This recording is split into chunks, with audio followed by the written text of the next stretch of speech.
Amanda. Welcome to the Genetic Genius Podcast. I am so thrilled to have you as a guest today. So welcome. Thank you. I'm excited to be here. Yay. Before we dive in talking about your claim to fame about weight loss and how you can break through those barriers, I would just love for you to talk a little bit about yourself so our listeners can get to know you and learn about kind of like what your passion is, how you got started, what's your place on the planet. Well, my name is Amanda Nighbert. I'm a registered dietitian with a passion for health and wellness. I live in Lexington, Kentucky. I have two almost teenage children, Whoa. a 12-year-old and a 15-year-old. So he's already a teenager. And, I really just got into health and from my passion for sports and athletics as a child. I was a gymnast growing up, very interested in, eating healthy and exercising, and wanted to figure out how I could translate that into a career. And here I am as a registered dietitian. I actually worked in a clinical setting, in a hospital setting for nearly 20 years. And about 4 years ago, I kind of stepped out into this online space and created my signature nutrition weight loss program called Lean, Living Energized and Nourished. I love that. And that's such a great place for you to be too, because one, because of COVID, but also too, it's how people can find you. That's what I kind of found out myself too. It's when I had my private practice and I just wanted more people to help with healing and wellness. And so an online platform allows us that greater space to help people. Yeah, it really does. I think that before what we've gone through over the last 18 months, people were a little bit more reluctant to, work with practitioners virtually, on the online space. But since what we've been through, people see the benefit, and I see it in my own life, the ability to do, Zoom medical meetings, that are quick and efficient. They help manage my time. And so that's been really exciting.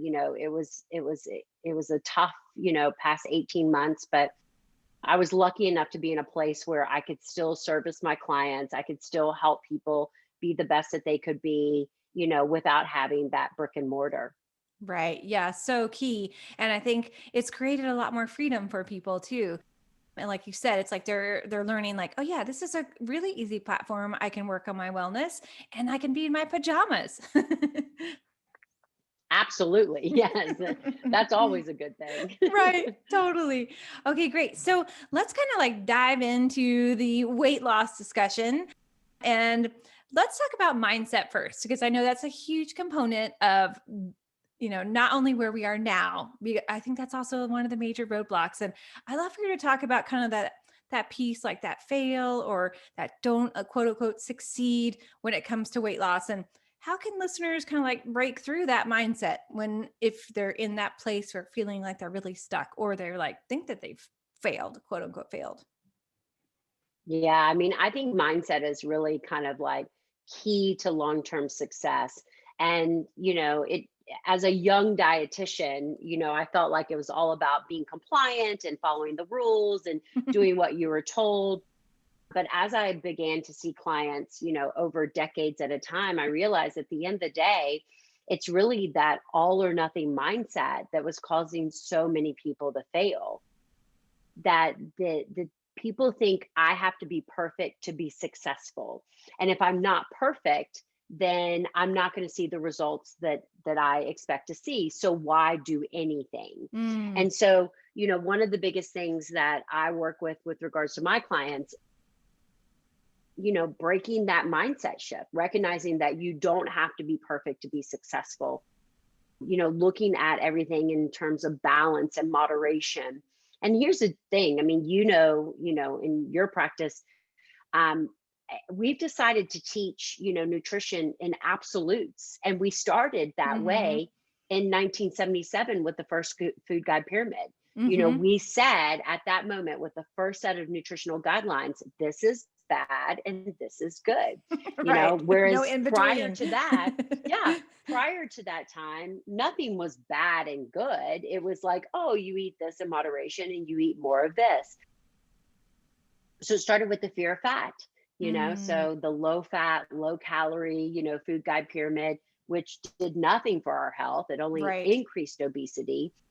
And now it's like fast forward a couple of decades, and now it's the fear of carbohydrates and sugars. Right. So I see so many people that come to me that have been to their doctor or another dietitian or somebody, and they're like, "Oh, I have diabetes," and they're say, "Oh, well, don't eat carbs," or "Oh, I Hmm. have PCOS," and they say, "Oh, well, don't eat sugar," Right. "Oh, I have heart disease," and they say, "Well, don't eat fat." Well, that's oversimplifying, Totally. nutrition to one extent, and it's completely feeding into that all or nothing mindset, because Mm, nobody cannot eat zero carbs. right. Nobody can live on zero fat. Not good for you.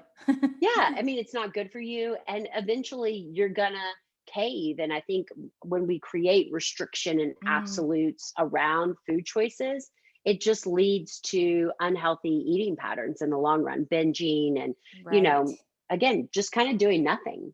Right. Yeah. And anytime you're given, it's like a teenager in the candy shop, right? Like, oh, you can't have anything.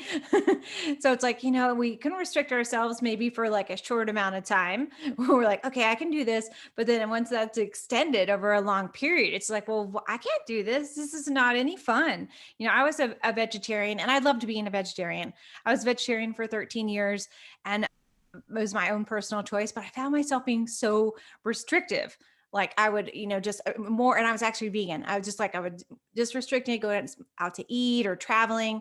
So I did this trip where I went to Europe for 2 months by myself. And I was like, you know what? I'm just going to eat whatever I want, whatever it is. Even if I don't want to eat it, that's fine. And then I just gave myself this like place of freedom. And for me, it was like the most amazing thing that I had ever done for myself. Like I was eating healthy, but in a freedom, from a freedom place. And I think that's Yeah. just what you said. It's like when we have the freedom to make the healthy choices, it makes us feel good, makes us happy, makes us joyful, and it's not this like, well, crap, I can't eat that. It's going to make me blah, blah, blah, blah, blah. When you take the guilt out of Mm-hmm. eating, Mm-hmm. I mean, it's like I have these. I actually did a TED talk back in March on this very topic. The number one reason why dieters fail is the all or nothing mindset, and Mm-hmm. I talk about kind of three strategies to help break this mindset. And number two is, breaking the might as well thinking. So Mm, it's like, you've done great all week long, and you've, really dialed into your health goals and the foods that you want to eat to elevate your health. And you walk into work and there's a box of donuts, and you try really hard to avoid the donuts because they don't align with your current health goals. right. But you end up having a few. And for Mm-hmm. so many, an event like this triggers the might as well thinking. Well, might as well have nachos for lunch and pizza and beer for dinner because I've already blown it, you Right. know? And for others, because it's Friday, it turns into, well, might as well eat, whatever I want and anything I want through the weekend Mm, because, and start fresh on Monday. right. And what we have to realize is that, that one, two, three donuts did not make or break your progress. It's what you did after the donuts that truly did. So Mm, your ability to, end a meal, when I always say, whenever you end a meal that doesn't align with your current health goals, learn the ability to reset immediately, get mhm. right back on track right then and there. And those are the strategies that people are lacking, um, Right. with regards to long-term success. Yeah, that's so true. And I really see that a lot with my female patients particularly. It's like they set almost this like goal that they can achieve, and then they feel so guilty. They are so hard on themselves. I'm like, hey, it's okay. It's like it's like the self-love sometimes it's just like so intense. And I was like, okay, take a step back, breathe, know that you can do this, but and don't be so hard on yourself. Just get right back up and try it again. Well, yeah, and that's the thing, we are our hardest critic. And Hmm. I actually teach a macro approach to nutrition Hmm. because I love nutritional awareness. I think that people are just unaware of how some of their choices are impacting their health. It's like you go through the coffee shop every morning and you get a caramel macchiato, and you're like, yeah, it's probably not that good for me, but you Hmm. really don't have a full understanding of just how much sugar it is. Right. We live Totally. in the South, and sweet tea is a big one here in Kentucky, Right. Totally. and it's like you go through the drive-through and it's only 150 calories, but what you don't realize is 75 grams of sugar. Hmm. So when you have that kind of awareness of where your macronutrients are carbohydrates, proteins, fats, I feel like people are more apt to make better choices. But I'll have clients that will, maybe eat an extra 100 calories, 200 calories, 300 calories, and like just completely beat themselves up.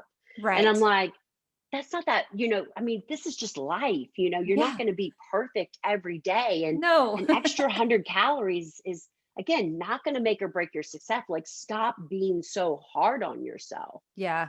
Yeah, that's so true. And I think when we have that dietary restriction, when we are so strict, really backfires, because then we're in this Yes. place of, wanting something, and our hormones and neurotransmitters are so affected by that restriction, especially from that, like you were saying, the fat restriction. As women, we have got to have fat to make our hormones. And if we don't, it's going to send us into a complete tailspin. Yeah. No, Hmm. it's all about balance, and Hmm. that's the approach I teach, with regards to my clients. It's like you need carbohydrates. Like, Right. carbs help you sleep and they help Yeah. you function, and your brain Hmm. loves carbs, and you need fats. Like, you can't absorb the fat soluble vitamins in your broccoli without some butter, Right. Exactly. and you need calories. Like, stop starving yourself, Yeah.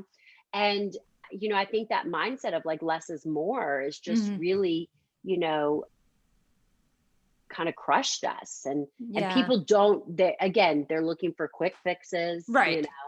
they're looking for, a band-aid, a temporary, kind of solution, when in the long run, we need to focus on the small habits Right. that will equal the biggest change. Oh yeah, totally. And so when you're talking about that emotional component, which you were touching on, like, do you think like for us to be able, and for listeners to really like break free of that stuck pattern, is it all about that emotional component? Is there like, can you work on your weight loss without the emotional component? I think that's like a real thing for people. And you talked a little bit about that, but I'd like us to just dive a little bit deeper. I personally believe that you cannot move forward until you love yourself where you are. Mm-hmm. Okay. Because if you're constantly at war with, because let's just face it, you may not get any better. Okay. Right. So if we're at a spot where we're not going to get any better, we don't want to get worse. Like, that's Right. goal number one. But we can't make any progress, forward if we're at war with where we are. So Mm-hmm. I do think it's important that, regardless of where you're starting, you find things that you can appreciate about your body and your Mm-hmm. health and your Mm-hmm. well. And there may not be a lot, but I promise you there's something, Right. there's There's something got to be there. something. There's got to be something. Yeah. Right. And then from that self love, then you can move forward. I think that that's really critical. And I don't think that a lot of people, it's always like, well, if I could lose 20 pounds, I would be happier. Right.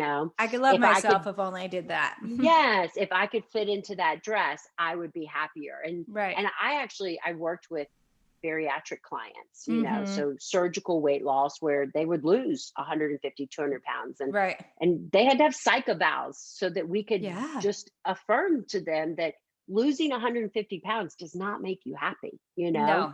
It Right. you could become unhappier because you think that that's where your happiness lies.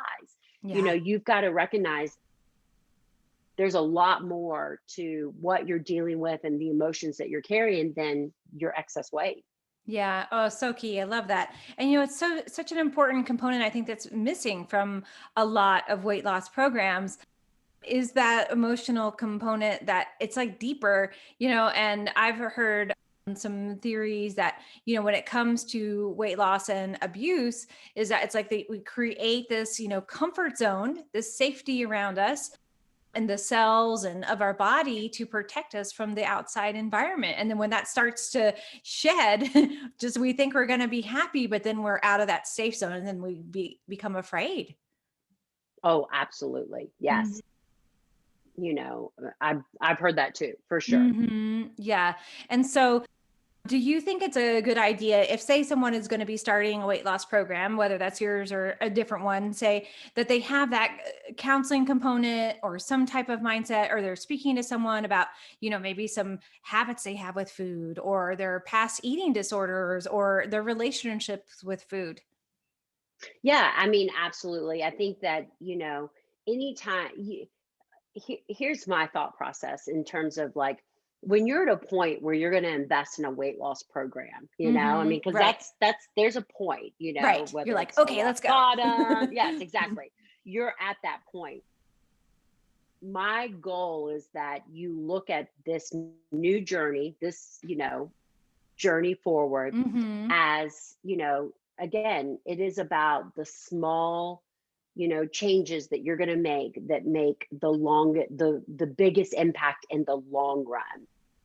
And definitely part of that is dealing with the emotional baggage that mm you're, holding on to, which, like you said, most programs do not dive into that. Right. And They the reason fail. why they don't is because yeah, that's the unsexy part of weight loss. Like people Right. just want to know, like, how much do I eat? How little do I eat? How Right. much do I, like, they just want to grind it out. So I definitely think that if you have the opportunity to sit down and kind of reflect, like, um, why do you eat? Why do you emotionally eat? Like, do you eat when you're stressed? Do you eat when you're bored? Do you eat hmm when you're happy? You're sad?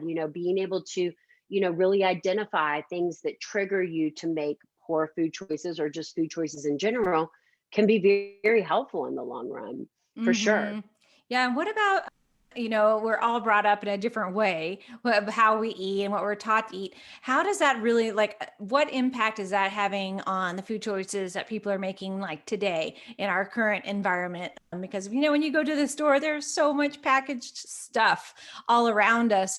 And, how can you talked a little bit about making, the correct food choices or right food choices, making healthy meals and the old model of the pyramid. So how can people make the shift if they've had this habit? Like, I hear a lot from patients like, I don't like to cook. I don't know what to cook, and what are some of the like the easy things like, okay, Yeah. to make those first starts for listeners. Yeah, cooking is a lost art, and it's Right. actually really scary. Like, Yeah. we have a full generation of kids that don't know how to cook, have Mhm. never seen their parents chop a vegetable, have never Mhm. seen their parents like prepare a meal. Where, when we were growing up, it was Mhm. like that was the norm. Like grandma's in the kitchen for Yeah. hours, Right. peeling potatoes and Mhm. making everything from scratch. And And it was I mean, community. it was community, yeah, and Mhm. it's actually a very scary situation that we're in, and I Mhm. when I worked in the hospital setting, one of the things that I would encourage my clients to do is just go home and cook. Like I'd much rather you go home and boil pasta, open a jar of pasta sauce, cook it, toss a Mhm. little salad, then Right. run through an Italian fast food and Right. grab that and kind of eat it on the go. Just that kind of that you know effort of and your family seeing you cook is really big. Now here's the Mhm. deal. So again, we like to complicate nutrition, you know Right. and so now it's like, well, I like to cook but I don't know how to cook healthy. Okay, Right. well, what's healthy cooking? Oh, well, I love beef stroganoff and that's not healthy for you. Well, why not? Like, Right. why is beef stroganoff not healthy for you? Mhm. Why is tacos not healthy for you? Why is pasta not healthy for you? Those are all very healthy options, Yeah. you know? Now, can we make them maybe a little bit healthier? Like with your Right. beef A stroganoff, little add, healthy. Yeah. yeah, add a side of steamed broccoli, add a Mhm. side salad, with your pasta, throw some zoodles in there, Right. have a side salad. So, it's just again, it's just about making stop making nutrition so complicated. Right. So And I scary. see that, yeah, I Mhm. see that so much from my clients. I mean, they're busy moms, they're working, they don't have time to cook two meals. Right. And I'm like, if you're cooking two meals, then whatever you're doing is not going to last. Right. Okay. Yeah. Too Because busy. who has time to cook two meals? And I'm like, No. what? And then why are you cooking two meals? Right. Yeah. It's like serve the family tacos with, on a shell, and you have a taco salad, or heaven forbid, eat the shell. Right. So I'm definitely a huge proponent of, cooking at home. And one of the things that I work really hard in my program, Lean, is to show people how to make cooking at home easy. Mm, How to do maybe a little prep on Sunday. yeah. If you spend 1 hour in the kitchen on Sunday, I promise you, I can save you 6 for the week. Right. And so So it's just, important. yeah, it's just little Yeah. steps like that. If you take the time on Sunday to ground your ground beef for your Right. tacos and your pasta sauce, and you chop up your veggies, and you put together a couple of meals that, maybe a crock pot meal you're going to throw on, and Hmm. just little things like that can save you so much time for the week to come. And so I think learning those skills on how to put together quick and easy meals, and how to not overthink, healthy eating, and how to just like get it done is what it takes to kind of get people cooking more. Yeah. Oh, I love that. And that I love the prep part. That's one thing. I think for me, the Instapot has like saved my life. Like that was Yes. like the best invention. I mean, you used to use a crock pot, but then when the Instapot came, I was like, oh my God, like I can make something, I can plan it and I can get it together, put it in the Instapot and then have it ready in an hour. And I'm super busy. And it's like, okay, this is great. And so Yeah. I love that you talked about that prep time and, having that like time where you can make it fun, I think is important too. Like having some Yeah. of the family members, like if you have kids, have the kids help, like, hey, let's chop some carrots together. Or what would you like to make? I have so many memories of cooking with my mom. I mean, that's how I fell in love with cooking. And Yeah. I have a huge cooking career in my past about that because, I just, I like would bring my doll like up to the stove and hold my doll while we were cooking. And we would put like all these bandages all over my dolls because they would be burned. I you love know? it. I love And it. so, I think that what you said is so key, having the simplicity and I really liked what you said too about, we don't have to make two meals. If don't cater to the family in a way that makes you stressed. Because when you have stress, you have cortisol. You're not gonna be able to lose weight. So Yeah. make Here's it the deal. easy. Mm-hmm. you know, I mean, I remember when I was growing up, I'm 44 years old, and I would come home from high school and I would say, Mom, can I have a snack? And she'd Mm-hmm. say, No, you're going to ruin your dinner. Right, And exactly. nowadays, it's like if we don't feed our kids every 2 hours, they're going to die. But then Right. we wonder why they don't sit down and eat chicken and broccoli at 6 o'clock. Well, they just had a bowl of goldfish at 5. Right. Yeah. I also believe that snacking 6 small meals a day has been a huge detriment to, Mm-hmm. us as a whole society, because a snack foods are never nutritious and they Right. never fill you up. Nope. And if we're nibbling all day long, then we're not hungry for the nutritious foods that we need. So, Mhm. getting back to that, 3 meals a day is just another way to kind of regain our health and regain our healthy eating. And I always say, you know, eating unhealthy is effortless. Right. Okay. It Right. requires zero effort. It requires not a lot of money. Okay. But eating healthy does take effort. Okay. Mhm. And it does cost more money. But if you take the time to implement the strategies, then you can make it more effortless and you can make it more budget friendly. Right. So it's just Exactly. a matter of how you look at it. Yeah, and I think that what you said is really key there. It's like you learn the basics. Then when you learn the basics, you're like, oh, this is really easy. I know. I mean, making a salad is like one, two, three. It doesn't take science to make a salad, you know, and Yeah. it doesn't have to be that. It can be something really easy. You just got your greens, your vegetables, your protein. Boom, you have a salad. And I think people do, like you said, it's like they complicate things a little too much. Yeah. No, and I, I always say I grew up on 5 meals. Like Yeah. my mother cooked 5 meals. It rotated And them, I right? never complained, Right.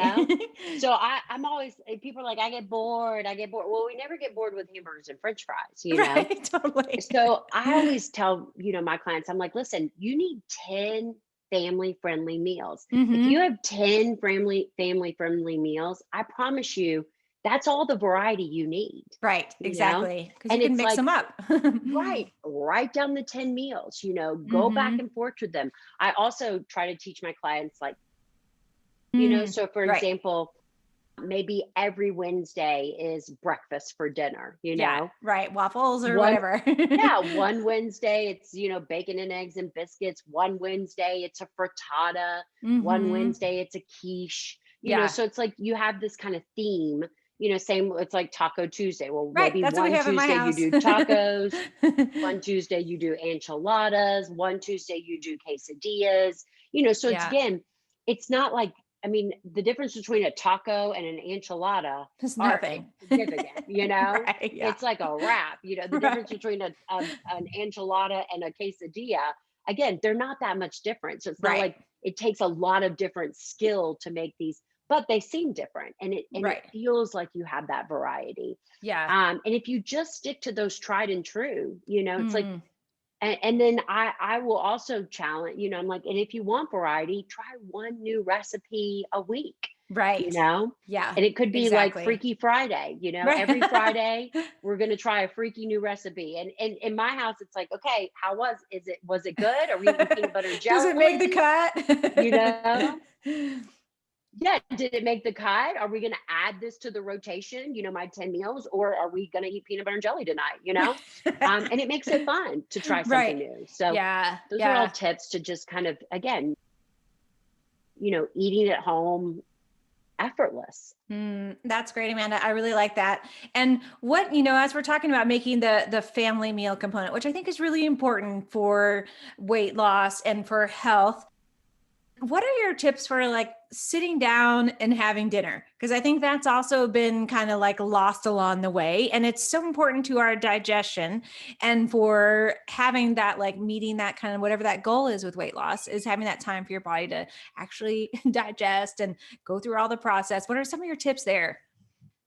Yeah, I work with a lot of women who complain of bloating, and I'm sure you do too, Yep. That's number like one. tons of bloating and GI issues, and they're eating their salad in 5 minutes, Right. Yeah. Like, where did the And a salad lot of go? people don't. Yeah, exactly. And a lot of people don't realize that, a lot of your digestion takes place in your mouth, Hmm. your food actually being chewed, your food mixing with those enzymes, the digestive enzymes, it starts in your mouth. And I remember growing up, my grandfather no couldn't leave the table until my grandfather was done, and he ate so slow, and I was like, why do you eat so slow? Well, now I know, and there's a Right. reason why it's important to sit down, like, that moment when some people use for prayer, it's Hmm. actually reducing your stress, Mm. reducing your cortisol, preparing your digestive tract for your food. So, maybe you don't participate in prayer, but I always say take 2 to 3 deep breaths before Right. you start your meal. And Mm. then throughout your meal, you need to be taking small bites and you need to be chewing your food. So, Yeah. understanding like the purpose, the reason why it's important to kind of take that time to sit down Hmm. and have a meal versus like on the go running around. Right. And in addition to family time, I mean, I don't know about you guys, but the only time that I see my kids all together is that 10 minutes at dinner. And guys, Right. it's like 10 minutes, Yeah.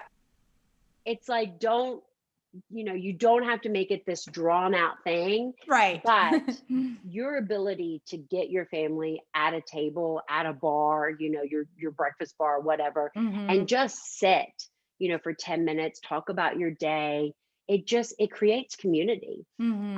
And it's important. And I would even tell, again, I would tell my clients, like, go home and cook your spaghetti. Right. And I will also say that if it is a night when you have to go through the drive-through, go home, put your fast food on a plate, sit at the dinner table together and eat it. Right. So it comes down to progress, not perfection. Do I eat Mm. out? Absolutely, Right. You're but human. if I'm eating out, that's what I try to do. If Yeah. we're getting carry out, I still try to get everybody around the table and sit and put it on a plate. I mean, I still try to eat slow and take small bites. Again, creating these kind of consistent habits that, Mm. improve your digestion, improve your bloating, improve your ability to feel fullness Hmm. and, satisfaction versus just cleaning your plate. Right. Um, ultimately leads to weight loss. Yeah. Oh, that's great. I love that. And I think that during the past 15, 16 months with COVID, we had a lot more time at home. Like my family, my mother, and my stepfather were living with us, and we had dinner together every night. And we still do that most nights now, but it really created this like, okay, well, we can't really go anywhere else. So we have the Let's time cook. together. Let's cook. And, Yeah. and we loved it. It was just such a, like a bonding moment for all of us. I think it made a really big difference. I'd love for us to backtrack for a second because you talked about the macros and we mentioned them, but I kind of like to just jump back and talk a little bit about those because I don't think a lot of people like know what they are or Yeah. understand like their truth in helping things out. So if you could talk like kind of about like, what they are, why they're important, do they need to be logged daily to see results? Because I know that can be helpful, but also a trigger for people. So I'd love to hear your conversation around that. Yeah, so macros is short for macronutrients. There are four macronutrients: carbohydrates, proteins, fats. A lot of people don't realize that the fourth macronutrient is actually alcohol. So it's got like its own, full group there. And I love to teach a macronutrient approach again because I do feel like there's a hierarchy with Mhm. regards to the balance in which your macronutrients are within your caloric intake. Calories are king.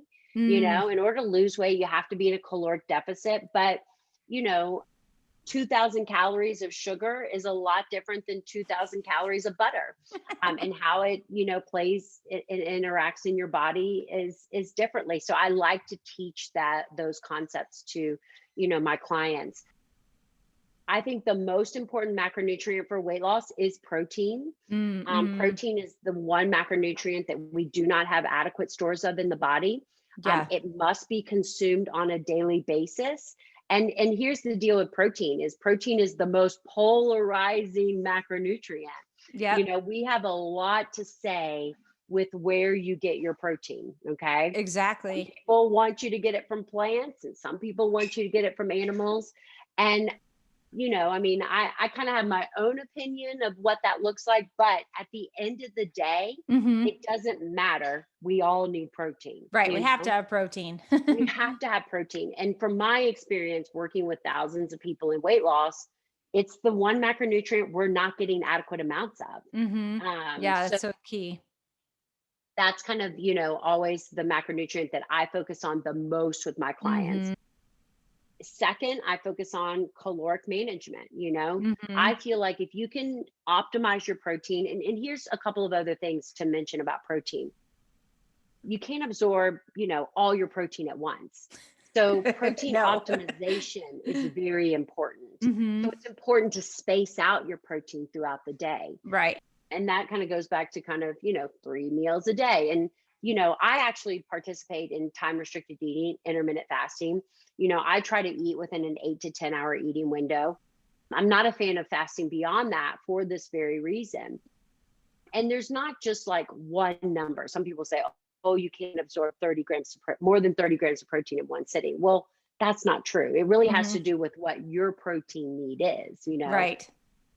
And the most accurate way to really determine your protein need is to understand your lean muscle mass, Yeah, your body composition. exactly. The more muscle you carry, the more protein you require. The more Right. fat you carry, the less protein you require. So, but with that being said, I usually will tell people, okay, take your protein goal, which should be at least half your current weight, Right. most likely more, and divide it by three. And that's how much protein you should be consuming at a That's minimum easy. at each meal. And then, beyond that, it's, that caloric control. What I found in my experience over the last 20 years is that where your carbs and your fats fall Mhm. kind of more of a personal preference. Mhm. Some people prefer to eat heavier on the fat side. They Mhm. love avocados and olive oil and Right. nuts and Yeah. The seeds. Mediterranean And foods. yeah, kind of the Mediterranean diet. And some people prefer carbohydrates. They want the Mhm. bread and the pasta and the crackers.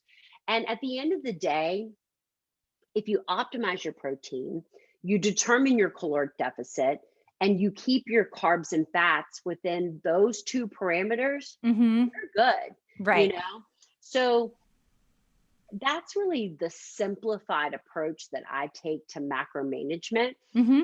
that allows people to then eat in a way that they prefer the most with regards to kind of optimizing the macronutrients. Right. Now, with regards to tracking, I'm a huge fan of tracking Mm-hmm. millially.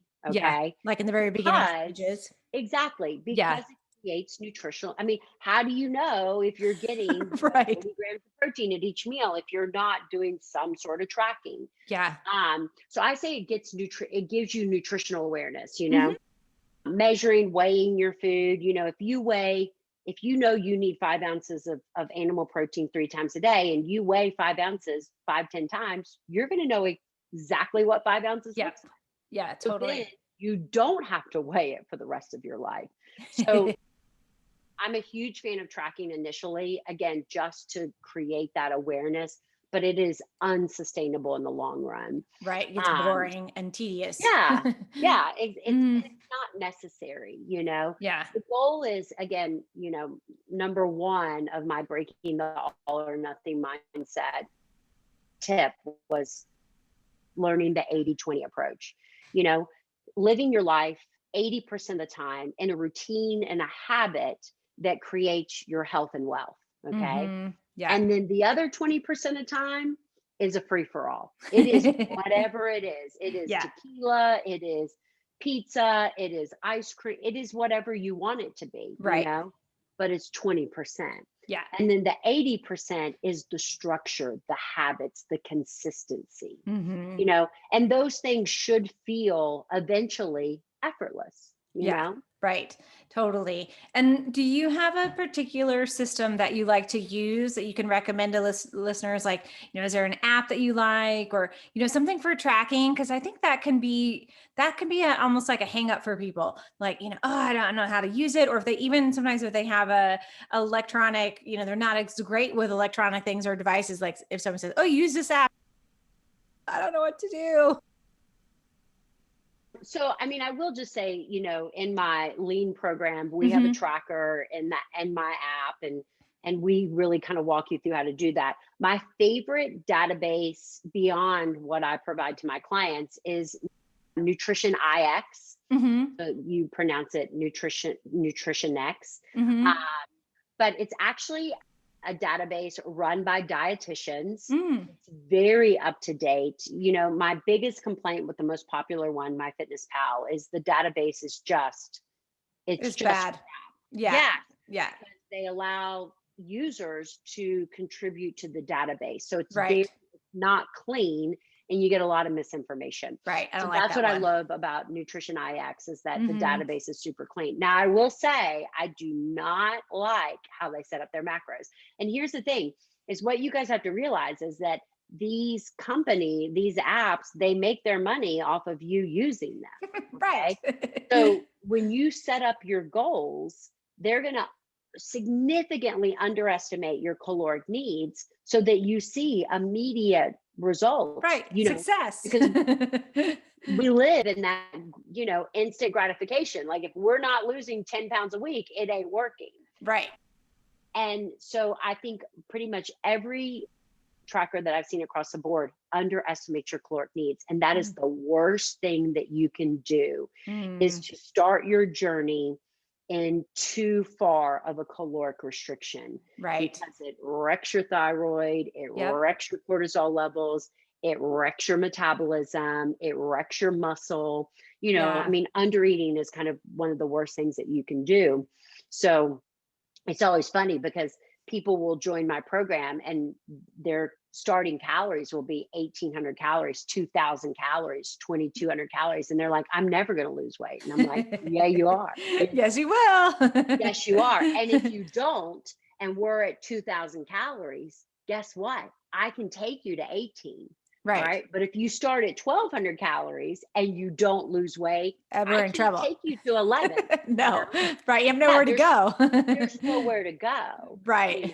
So that would be my only, hang up about those things is I'd probably use more of like a BMR calculator or something to give you Right. a more accurate picture of what your macros are, your caloric Yeah. needs. Oh, that's great. That's a great perspective because I think that's really important.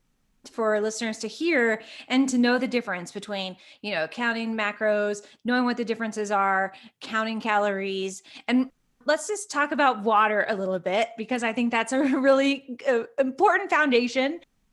How key is water? We can each drink our water in regards to weight loss. I mean, it is so key, so foundational for so many reasons. And I'm a huge proponent, I don't know about you, Of of course. electrolyte water. Yes, I love Um, electrolytes. yes, I mean, in the first week, I'm like electrolyte water because people are like, I feel I'm run down, Right.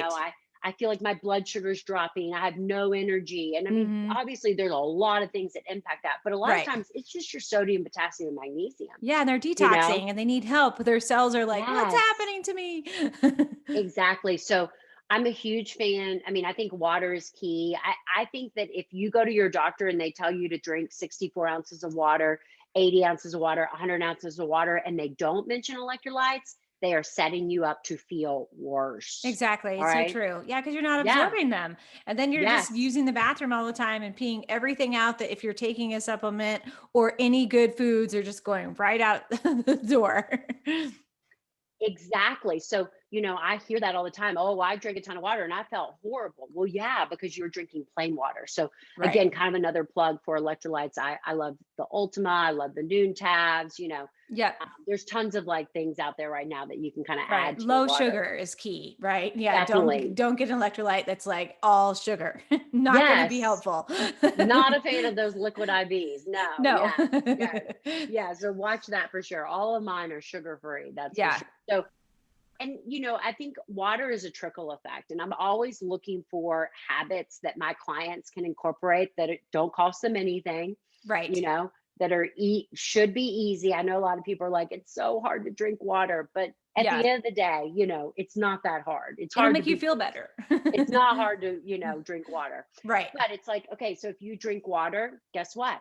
You sleep better. If Yeah. you drink water, guess what? You poop better. Yes, Right. everyone should be pooping every Yes, single you day. should. I'm a big proponent of that. If Yeah. you drink water, guess what? Your cravings are better. Like your hunger's better. Hmm. You eat less. So it's like that one thing impacts so many other things. Yes. Yeah, so water is definitely just a really simple foundational, work to your overall health. Yeah. Oh, I love that, Amanda. And what you said is so key, having that electrolyte component, because most people don't have those key nutrients that they need, those minerals that help everything work. Like you mentioned, the thyroid, we have to have those minerals to be able to function at that cellular level. And if we're drinking water, that one might not be the best water, at least if we're adding a little bit of those electrolytes, it will help us to absorb the water better, get into the cells, give us more energy so the mitochondria can function. Yes, Yeah. yes, absolutely. The powerhouse of the Right. cell for That's sure. right. Exactly.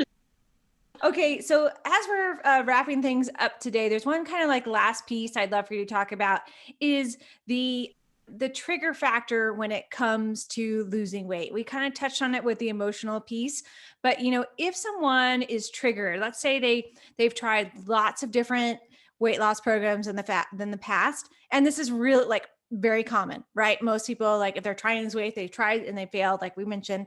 But if they're triggered when they start to lose weight, whether that's because it's a way that a pattern with eating, or maybe it's because of tracking or anything, what can be that tip that you have that could help someone switch off of that like trigger zone and move into a different place?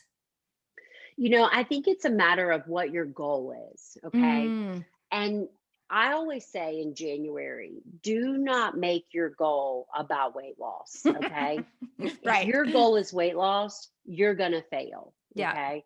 And I feel like people that, you're talking about that are triggered by things, their sole goal is weight loss. Right. That's the Whereas the main loop in the brain. yeah, that's the main loop. Hmm. And if they're not, if the scale's not moving, they're failing, you Right. know?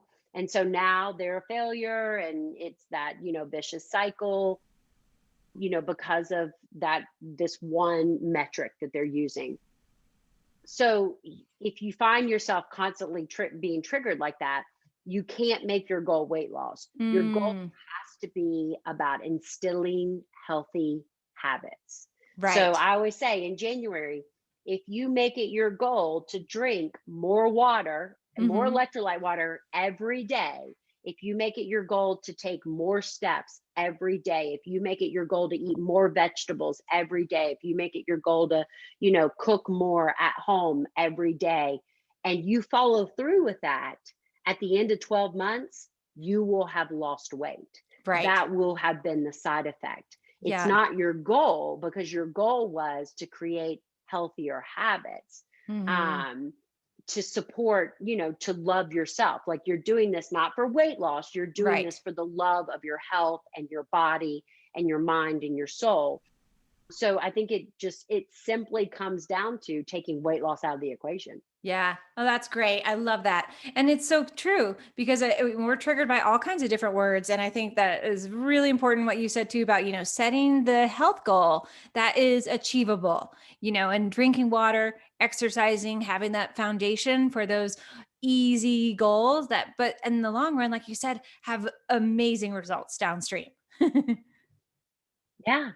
Yeah, I mean, we want to look at like the big things, like Right. the calorie restriction, and don't eat gluten, and don't drink alcohol, and all of these, like, don't. Right. And we don't think about just the small things that we can do that will end up having, big results in the long run.